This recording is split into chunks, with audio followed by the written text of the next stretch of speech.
Hey guys, today we're talking about rebound relationships. So just what counts as a rebound, how long they last, what they generally mean, and also one thing I've learned recently, like what doesn't count as a rebound.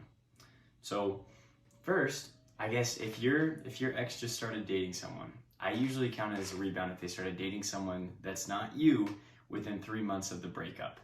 And that's especially if you guys were together for like more than 3 months, so you actually could like build the attraction. Because if you started like dating someone you only dated for like a month or something, I do think that people can move on more quickly than that. But yeah, I think that generally I define a rebound as they start dating within 3 months of the breakup.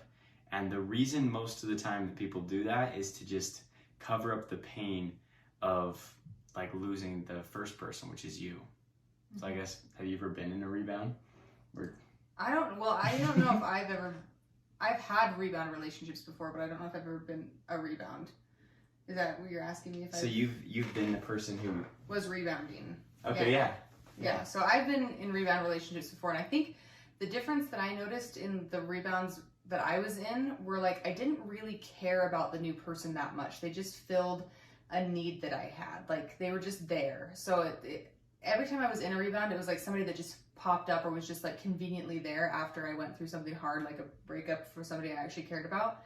And so I think that can also play a factor. Like if somebody just chooses the first person that they meet, or like the first person they connect with, and they just like go with that person, like it can feel really sucky. But oftentimes that's just because that person was like willing.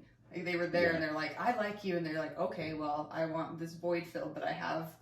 This person that I loved was filling, but now this person says they can fill it. And I think it feels good to be wanted. And so like anybody showing you that kind of like affection or like want, you're gonna be like, okay, sure, But then that goes into the whole 3-month thing where like I think like Cole's talked about it before on TikTok, but like after 3 months you kind of, that magic starts to wear off. Is that what happened to you? Yeah, like I definitely feel like I was in the relationships for a very short amount of time, and then it started to become very apparent that I was like, I don't actually like this person. This person is just like there. And I remember one of them was moving away, and so I couldn't wait for him to move away because I just wanted to leave. He's so annoying. That's so rude. He's a great guy, but he just wasn't for me. But I think like that's like, it starts to wear off, like that magic. You're just like, oh, this person's filling this void, and then all of a sudden you're just like, well, this and this and this bugs me, and I don't like this person for this and this and this, and then you're like, I can't put up with it. So that's when I think they fizzle, early. And that's like with most people I've talked to just in the calls and stuff. Once the rebound starts to fizzle like that, that's when they usually think about the person that they actually cared about. Which, yeah, that's probably you. If you guys were together for a long time and now they're in a rebound with someone else, usually they have that honeymoon phase of just feels good to have a new person, and it feels awesome to be loved by a new person for the first couple months. But either they end it and destroy it, and then they just hate this new person, so they think of you in comparison to the new person, and you seem good now because they think the new person sucks, or it just kind of fizzles like Jocelyn said, and then they miss it. But the basic premise with all rebound stuff is people can't skip grieving a relationship that's big. Like, you can try, and like I've tried too, and you eventually have to deal with it. And that can come in like grieving and actually moving on, or that can come in grieving and them reaching out. But they can't skip it by having someone else. If anything, it just kind of delays the process. And I think, from my experience at least, it makes it a lot worse. Like the pain of losing the first person. If you do another person to try to get over it, usually when that ends, the pain of the first person is a lot worse than it would have been. Mm-hmm. Well, I feel like too with like rebounds, like looking back at my past experiences when I've had rebounds, like a couple of them, I've had a decent amount of rebound relationships, but like I had 2 that were like under 3 months or 3 months or less, and then one of them was 2.5 years. And I think that that's like a difference where you can see like it's not always 3 months. And I think the reason that one lasted so long is because I got scared to like be alone. Because I think I knew it was a rebound 3 months in because we broke up 3 months in. But then like I continued to date him because I got freaked out. And then I stayed dating him for 2.5 more years. And it was like, and I think it was just because I was comfortable and I was scared to like change, or like I was scared that I wasn't going to find anybody else. So I was like, well, I guess I better just like stick with this person because this person is like here. And so I think it can also happen in that way where like people get in a rebound relationship, but they like feel scared that they're not going to find anything else, or like that's the best they can get post whatever relationship like made them get into the rebound in the first place. And so I think people can stay in rebounds for longer than 3 months in like certain scenarios, because that was like totally a rebound relationship from like a traumatic thing. So it's like, it can be a crazy long time too. And the thing is, like, if they are, like, let's say they do get in a rebound for that long, in most cases, like, if I'm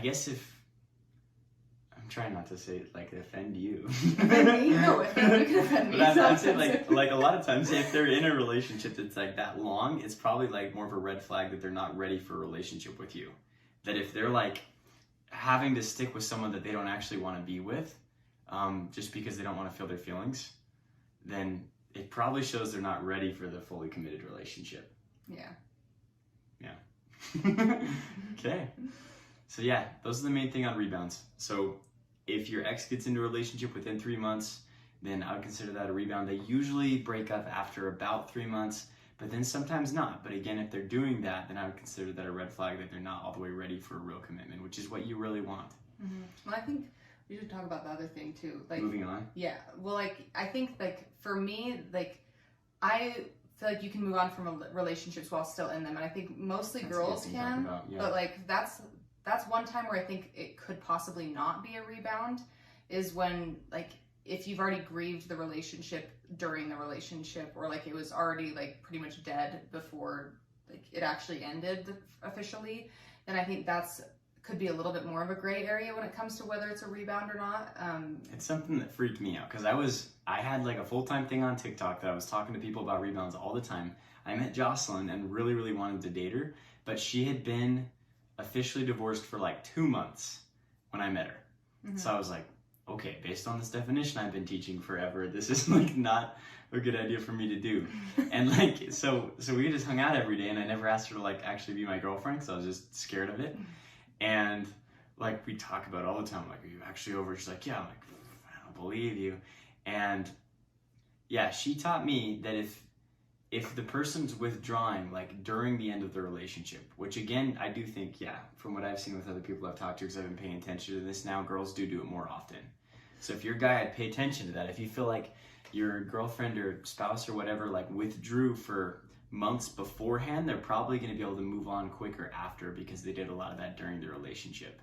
So that is the thing you got to think about. Well, and I think the only person that can really know if it is a rebound or not is the person who's doing the rebound relationship. Because I think I had to ask myself really honestly if I was like, because you freaked me out, because you were freaked out, so it freaked me out. And then I was like, how do I like know for sure that this isn't a rebound? And then I asked myself a lot of tough questions. Like, I was like, if my ex had come back right now, would I choose him or would I choose Cole? And my answer was I would choose Cole. It's like, no question. And so that was kind of when I realized, I was like, no, this isn't a rebound, because I don't want that relationship again. And I think that's the difference. Like, if you get into a relationship and you still would take that person back, or like you still have feelings about that person, or like are still kind of caught up in that relationship, then that's like a pretty good sign it's a rebound relationship. I think that's why there's like pretty sure signs of it too. Like, I see a lot of people that their ex is dating someone else and they're still texting them or watching their stories and stuff like that. Mm-hmm. If the person's like moved on, like she was talking about, you don't do that. Yeah. Like, you're not super curious about the last one's life. You're more focused on what you're doing. You're excited, and that new person's like enough for you. You don't need the old person's like story anymore to make you feel like you're content with life. Mm-hmm. So yeah, those are some signs I'd look for too. If you're wondering if they're in a rebound or not, because like this can happen and that makes it a little confusing, like did they move on or not? Mm-hmm. If they're still trying to look into your life directly by texting you, which a lot of people actually do, or indirectly just by like stalking your page or having friends ask about you or asking about your family, that's like another sign before it thinks it's a real rebound. Yeah. So you can tell if you're the other person. Yeah, there are dead giveaways like that. I think that's definitely true. If your person is stalking you, that's pretty clear that they're in a rebound relationship, because they wouldn't feel the need to if they were really super satisfied with their new person. So yeah, but if it's been like, for me, if it's been like 6 months and they've been with someone the whole time and they're not stalking you, they're not doing anything, I would consider that real, and I would focus everything I have on moving on. Mm-hmm. Agreed. Cool. Okay. Yeah, that's Rebound Relationships. We'll see you guys next week.